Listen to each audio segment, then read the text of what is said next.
Hi, this video is one in a series of short information sessions exploring ways of looking after our mental health and well-being. If you have any questions about this video, you can contact us using the details on screen now. This video is funded by the Scottish Borders Joint Health Improvement Team Programme, United to Prevent Suicide.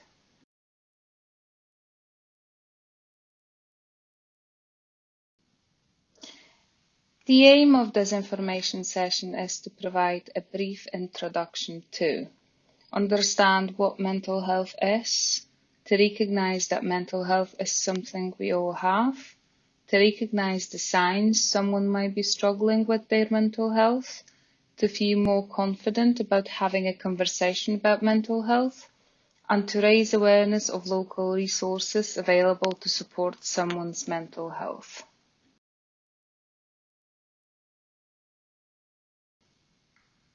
So, what is mental health? According to the mental health charity Mind, good mental health means being generally able to think, feel, and react in the ways that you need and want to live your life.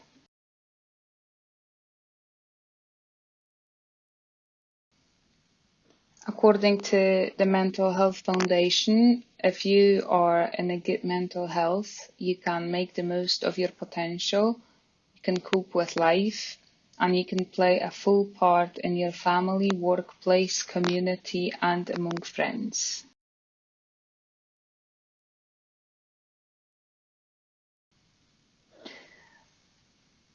World Health Organization describes mental health as a state of well-being in which an individual realizes his or her own abilities, can cope with the normal stresses of life, can work productively, and is able to make a contribution to his or her community.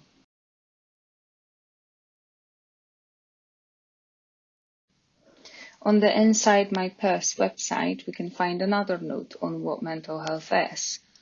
So when we talk about mental health, we are talking about our mental well-being, our emotions, our thoughts and feelings, our ability to solve problems and overcome difficulties, our social connections, and our understanding of the world around us.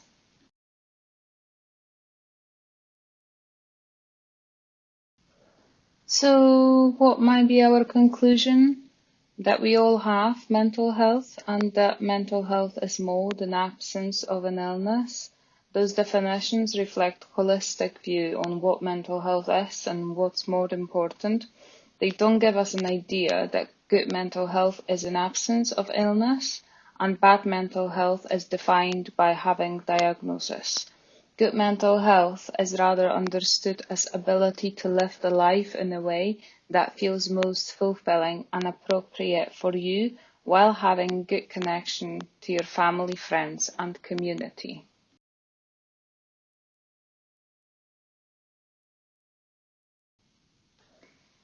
Many people consider mental health as a scale, with good mental health on one hand and bad mental health on the other. Directly linked to whether someone has a specific mental health challenge. This diagram shows the idea of a mental health continuum, linking overall mental health and well-being to the individual's experience of their mental health challenge. Starting on the left of this diagram, we can see that someone might have a specific mental health challenge and poor mental well-being. Yet someone with a similar challenge might cope well despite that challenge, maintain positive mental well-being, and experience positive mental health overall. The opposite is also true. It is possible for someone with no identifiable mental health challenge to experience poorer or better mental health overall. That's because the factors influencing mental well-being will affect all of us to a greater or lesser extent at different times in our lives. It's important to try and do what we can to generate positive mental well-being, as that can help to protect our overall mental health. Some of the feelings and experiences of people with mental health challenges are not commonly experienced, like hearing voices, for example. But many feelings and experiences are common to everyone, although experienced to an extreme degree when experiencing mental health difficulties. It is very rare that an individual fits neatly into a single definition. People's feelings and behaviors vary over time, so labeling can be inaccurate and unhelpful.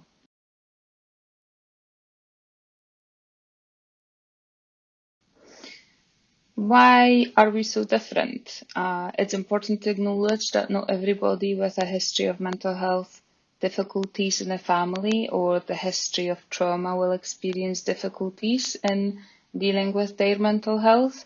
Nevertheless, past experiences and history of trauma or abuse might be the factor impacting people's ability to cope with stresses of everyday life and can result in increased sensitivity to negative experiences that we all go through.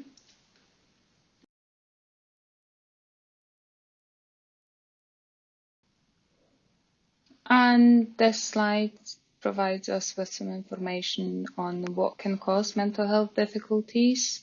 These are just some examples, such as social isolation, loneliness, experiencing discrimination and stigma, and so on.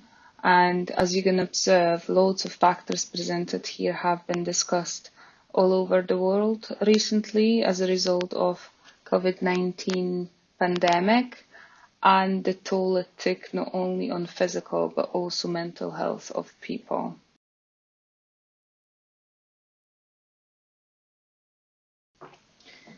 Stigma is one of the factors and also can be one of the results of struggling with mental health.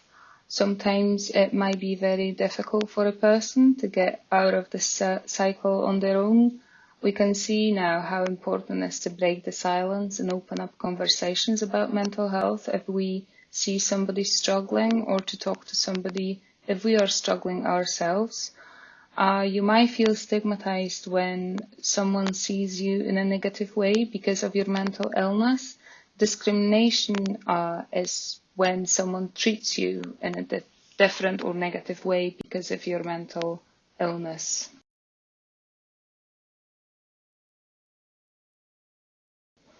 And one more definition of stigma, which says that it might manifest in discrimination, making it harder for people to make friends, to obtain and hold down jobs, and to access housing and other services. It might also lead to loss of self-esteem, thereby aggravating existing mental and physical health problems, and make those affected feel unable to seek the help they need to manage their condition or make a recovery.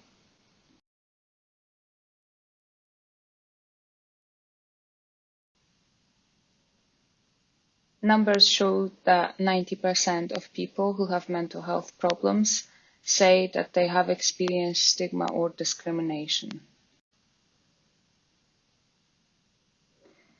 We might wonder how to spot that somebody might be struggling.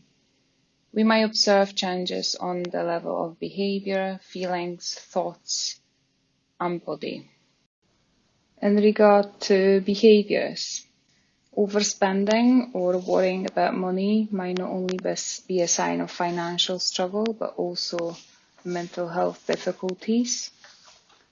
Changes in appetite, for example, you might notice a colleague or a friend change their behaviors at lunchtime. Perhaps they are eating more or less than normal, or maybe they are eating poorer quality food. There is nothing wrong in keeping your life private, but increased secrecy might be a sign of that someone is struggling, especially if normally the person is open about what is happening in their life. Risk-taking, this might include increased alcohol consumption, using illicit substances, but also ignoring scheduled doctor appointments or taking prescribed medication. Poor self-care. This can range from not taking shower to changes in wearing makeup, not keeping nails tidy, or maybe changing clothes less frequently. Pulling away from people and usual activities. Someone who feels down might avoid usual activities and might avoid being around people. And changes in social media use, changes in frequency, but also the content of posts in social media.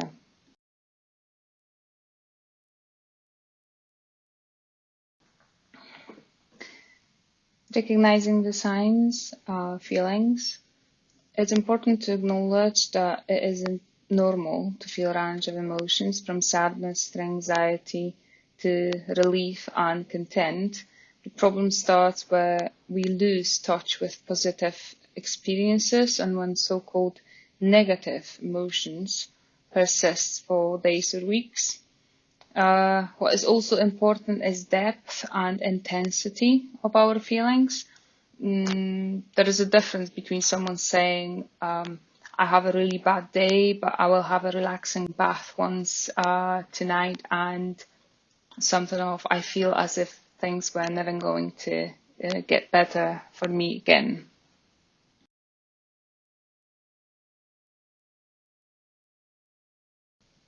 In terms of thoughts, you can observe this in changed narration about someone's life. If a person who's usually positive or at least neutral and realistic about life starts to set more negative tone to life experience, this might be a sign that someone is struggling with their mental health.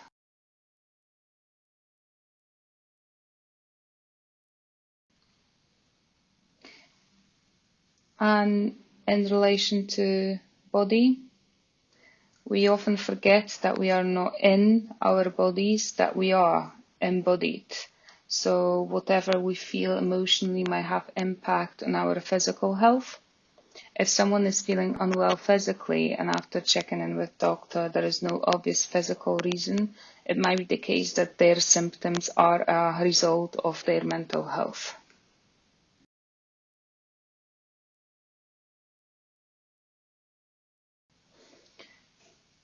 It's important to acknowledge why it might be so difficult for us to start conversation about mental health. I think that we've probably all experienced situations where we ask or we were asked, "How are you?" and our response is, "I'm fine."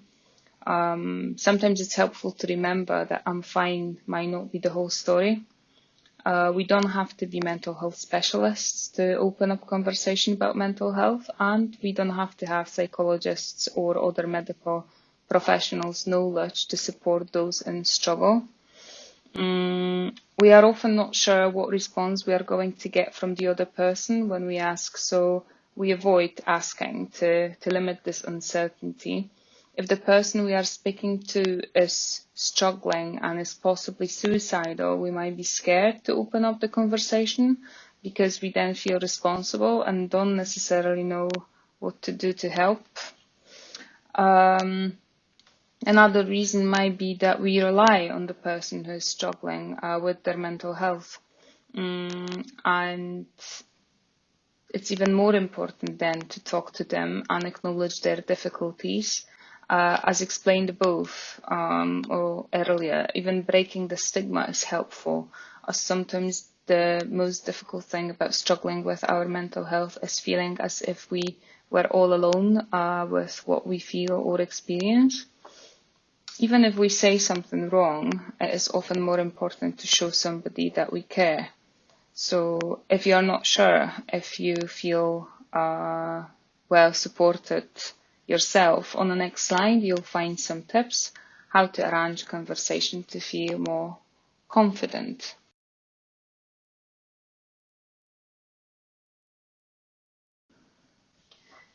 So how we can start the conversation, what is important? It is important to rely on what you notice to avoid making assumptions. So for example, you might say something of, I noticed that you haven't been bringing anything for lunch much recently, or I noticed that you haven't been coming along to our gym class lately. Is everything okay? You might start with disclosing something that's going on for you to see how the person responds. Of course, it needs to be something that is true for yourself. But for example, I am really struggling with those long dark evenings. How about you? Try not to judge what you are being told. What you hear might be a surprise to you, or you might have a particular opinions about what you've heard. However, expressing this might not be helpful. It's important to be with the person where they are and try not to judge them for what they have shared with you. Don't feel you have to rush straight in. Take some time to ease into the conversation. Sometimes people can tell us things in an indirect or roundabout way. So be with the person and use gentle prompts to unpick what they are sharing with you.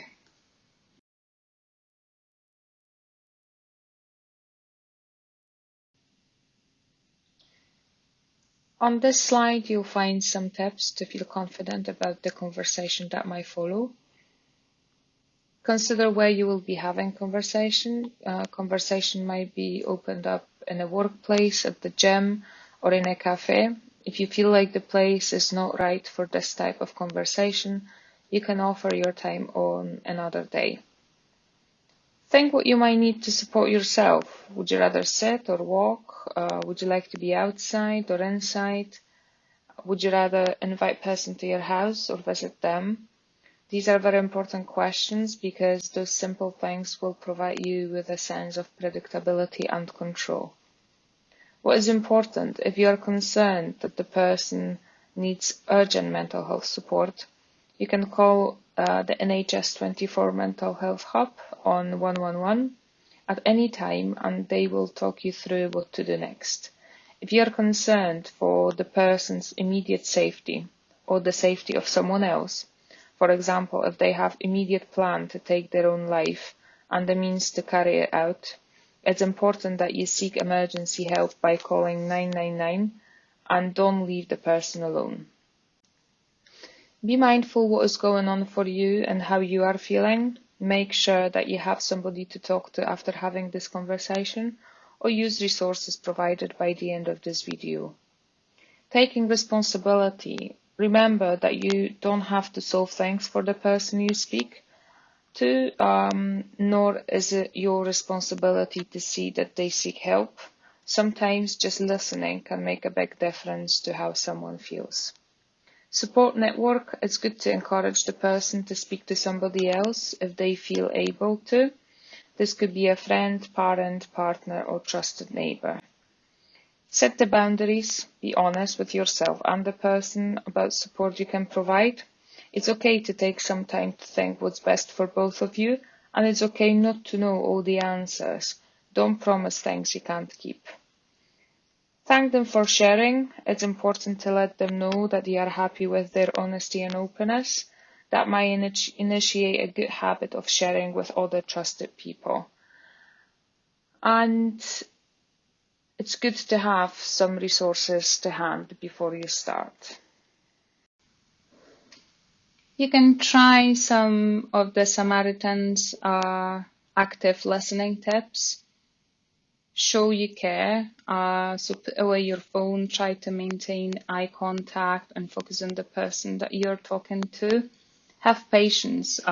Sometimes opening up is about forming trust between you and the person you're talking to. So bear in mind that it might take several attempts before the person decides to open up, as well as some time while having conversation to formulate thoughts in an accurate way.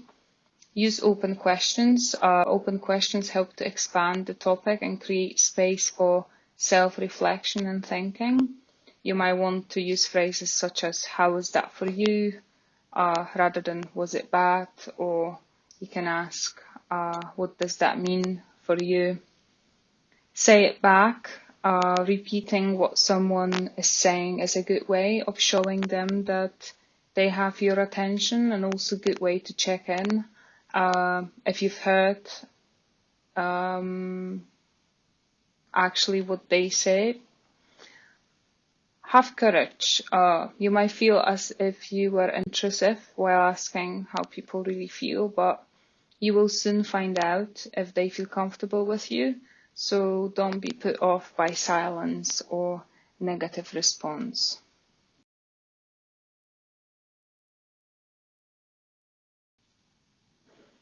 Things to avoid saying. Sometimes we might think we have an idea of what will help, or maybe we think we've felt similar to them. If this is the case, it can be tempting to say this to them. However, it can be helpful to avoid doing this and instead consider responding differently.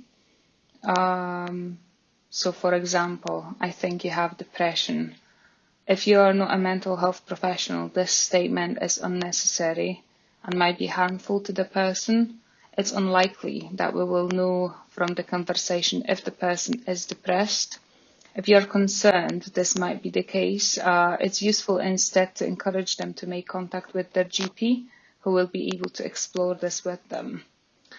Everything will be fine, or snap out of it. You can't snap out of, for example, chemical imbalance in your brain, so it's better to avoid assumptions and let people talk. I think X would make you feel better. There's no evidence that what works for you would work for the other person, so it's better to avoid that. I know how you feel.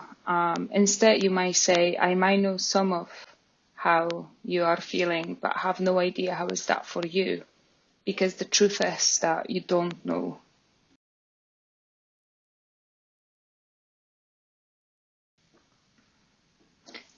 Take action by looking after yourself. Sometimes supporting others with their mental health and well-being starts from looking after our own. We can encourage others to talk about their mental health by talking about the things that we do to look after our own well-being and how this has helped us. The 6 Ways to Be Well resource is helpful in helping us to identify small actions that we can take to look after our mental health. Perhaps you can help those around by taking action yourself.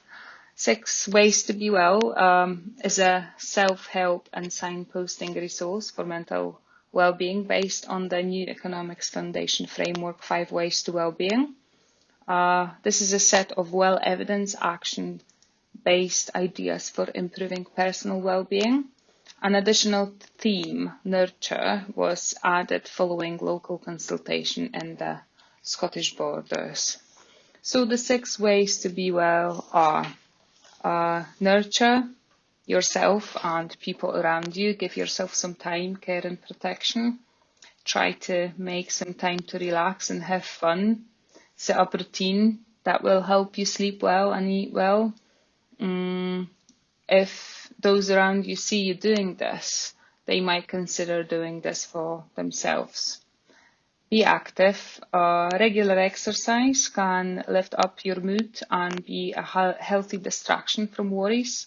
It's important to find an activity that you enjoy and it suits your mobility and abilities.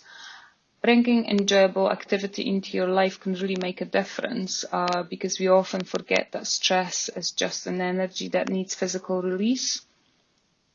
Belong. Connecting with others is a very important part of coping with stress. It can provide both emotional and also practical help. Strong sense of belonging to the community helps with our well-being. Without this, we might not be aware that support is there. Being kind, it's also important to be kind to yourself and try to give yourself the time you need to look after your well-being. Giving and receiving not only help to build a supportive network, but also enhance our well-being. So, I don't know, have you ever exchanged smile with a stranger without any reason? If yes, you probably know how it feels and how nice it is. Enjoy and learn. Learning gives us not only new skill, but also sense of identity and joy. So try to find something that you might feel interested in doing and learn more.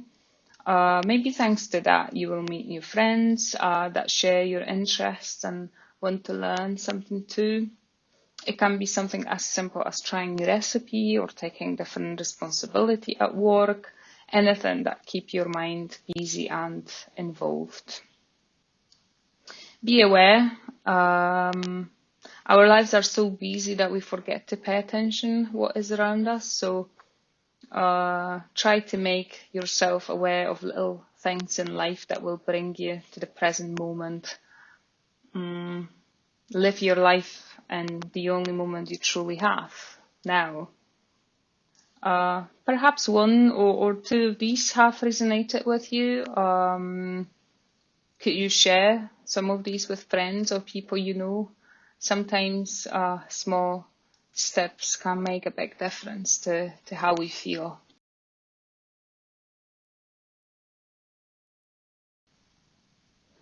Some additional resources. The Samaritans provides confidential emotional support for people experiencing feelings of distress or despair, including those which could lead to suicide. Calls are free. Reading space, free confidential helpline for anyone experiencing low mood, anxiety or depression, or is unusually worried and needs someone to talk to. There's also Shout and NHS 24.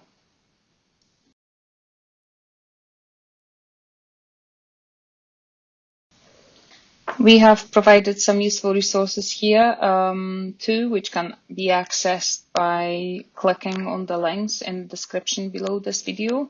The first resource is the NHS Borders Mental Health Pathway document. This details all of the different services you can access within the Scottish Borders for support with your mental health and well-being. We have also shared the NHS Borders 6 Ways to Be Well resources and a link to the NHS Borders Wellbeing Point, which includes information about getting help in crisis, about our local mental health services in the Borders, and about the 6 Ways to Be Well. If you do want some one-to-one support to make a change to your well-being, then there is also a link on the Wellbeing Point to make an appointment with an NHS Borders Wellbeing Advisor.